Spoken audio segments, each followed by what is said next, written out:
welcome everybody. Thank you so much for joining us for this kickoff of our YouTube channel. I really wanted us to start off with some of the technical experiences that you all may have had in the education world when transitioning your team to a fully virtual, I'm sure what was a big move. So we're gonna kind of kick it off with a few questions based on that, and we'll go from there. So what I kind of want to know is, how did you all feel when you first found out you were having to make this big transition? I'm sure it's not a light load. So what was kind of your initial feeling? Were you panicked? Were you excited? What were you thinking? I'll start with you, Marilyn. Hello, everyone. I'm Marilyn Shuck. I work for the University of Washington, and my role is UC engineer in the telecommunications department. I'm Nick Kwiatkowski. I'm the manager of the Unified Communications team at Michigan State University. I'm also an adjunct faculty at Michigan State University in the College of Communication Arts and Sciences. Hello, everyone. My name is Slade Besson. I work at Nicholls State University in southwest of New Orleans in Louisiana, and I am Director of Telecommunications and Networking here at the campus. It was a little bit scary, yeah. I mean, but I think I could go into a little bit more, but I'll let the other people talk about it. But again, we were a little bit ahead of the curve, and so we were working diligently to get everybody ready. So yeah, Michigan State University, we kind of got a little bit of a heads up. So I'm actually a faculty and staff at the same time. So an email went out to all the faculty, kind of just as we were doing our midterms, so right before spring break. And we got the notice, and I remember talking, I think, to Marilyn in some of her reports of, hey, University of Washington's closing down, maybe this is something we need to start taking a look at. And an email went out to all the faculty and said, hey, start planning to, what happens if we, have to start doing our classes remotely. And that was pretty much the notice that we kind of sort of got. So word kind of went out to everybody, say, hey, this is starting to be a planning thing, you should start thinking about it. And then in our case, students came back from spring break. 2 days later, our president sent out a email to everybody and said, in 4 hours, any class that's expecting to meet as of noon on Tuesday will now be remote.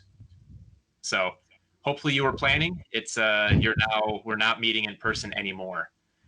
So it was a really quick turnaround for us. And while we were kind of in the back of our mind saying, hey, this is something we need to, possibly deal with, the actual execution of from, it's something, a possibility to this is what we're doing was really, really quick. Yeah, we were in a similar boat. We were about a week behind Marilyn and Nick. We were probably one of the most prepared Louisiana schools, but we were behind a couple other states. Our warning came about with our president sending out an email saying, hey, look, this is coming.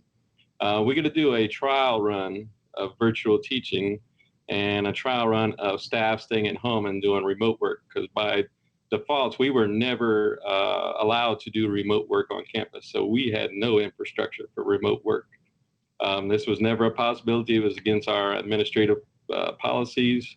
So we were kind of caught with our hands in our pocket, if you will. He gave us basically a 6 business hour notice saying we're going to test remote work.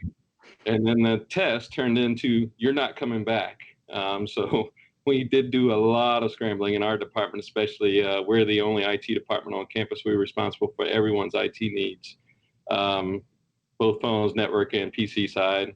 So yeah, we did a lot of scrambling. We put a lot of overtime in those first couple of days to get this prepared. Yeah, ours was interesting because we have about 10 customer service units that had remote agents, and it just so happened that about a year ago we had a big snowstorm and we had some traffic issues that were, closing down a bridge, and so there was this remote work going on at that time. And what we found is that, our agents really weren't set up to work remotely. And so that had been something that had been asked of us to go in and kind of figure out how can we get a better system set up, software for remote work for agents if we need to do this again. And so in February we had gotten some test licenses for the AAFD Avaya agent for desktop, and we got 5 licenses, and we were testing it on the desktops, on the Macs, on that kind of thing. And then we had just buttoned up all the processes and policies, and we're documenting, what would be needed when this all hit. And so we were happy that happened, because we were ready to roll that out to campus, just ironically, and our customer service group.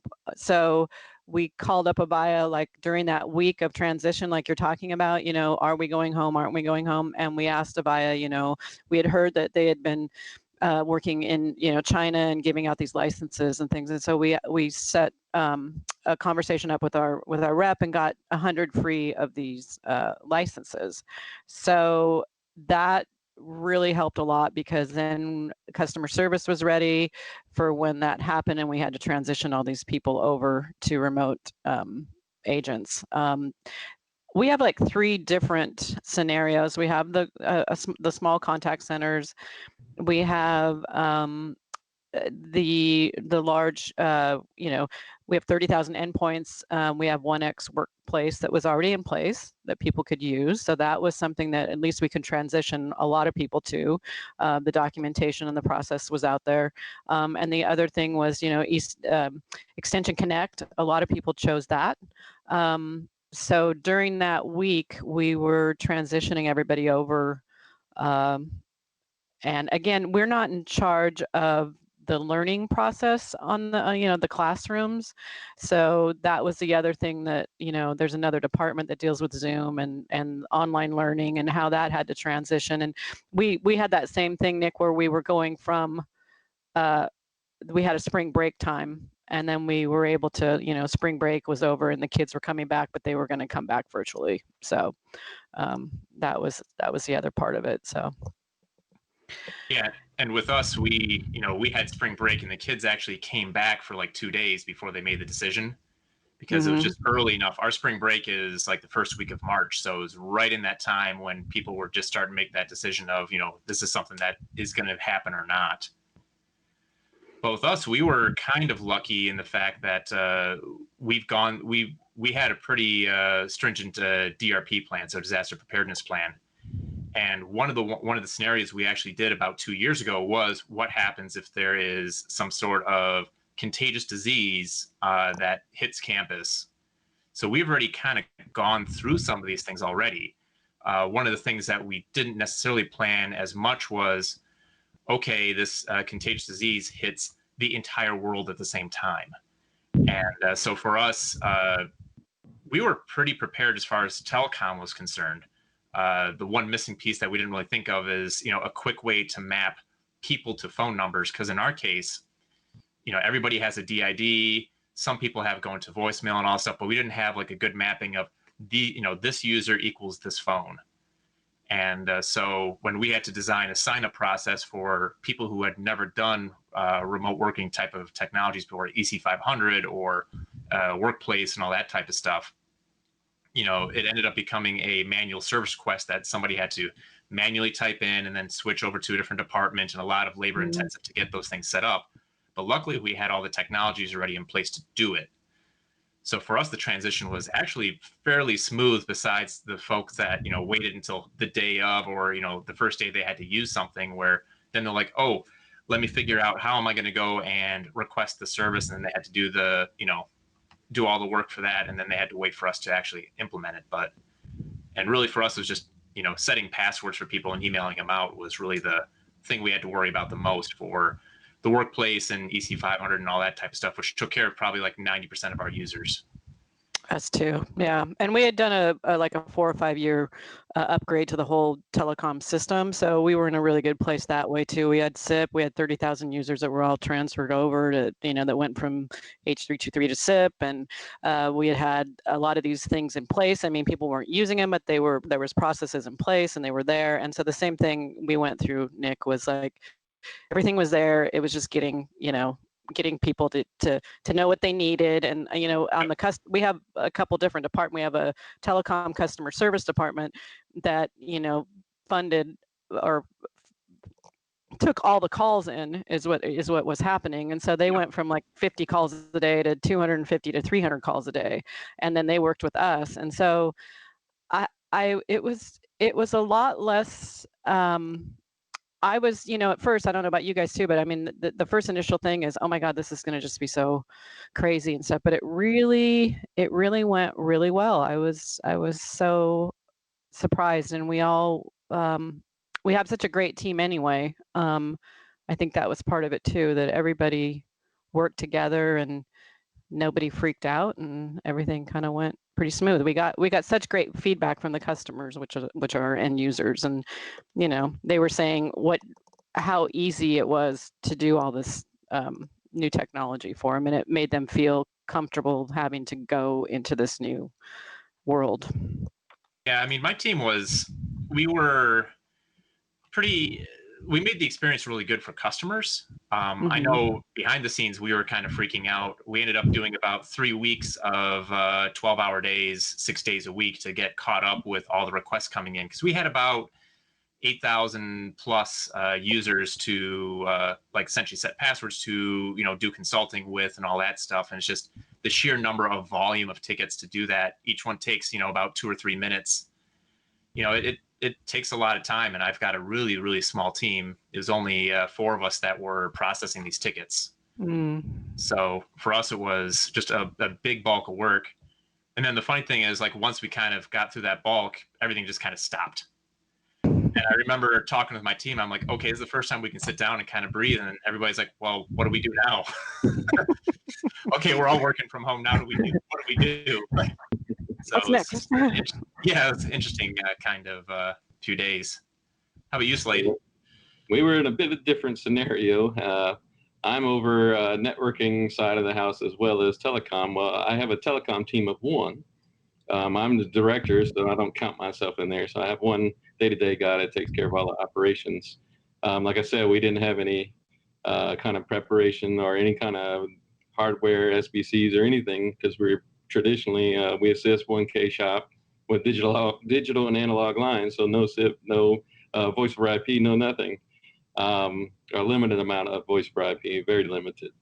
So our initial first day, of course, I'm the firewall side of the house, so I maintain our border firewall, VPNs, and all that stuff. So our concentration for our end users is trying to get them back in to do their normal day-to-day operations, getting to our ERP and LMS systems and all that kind of stuff.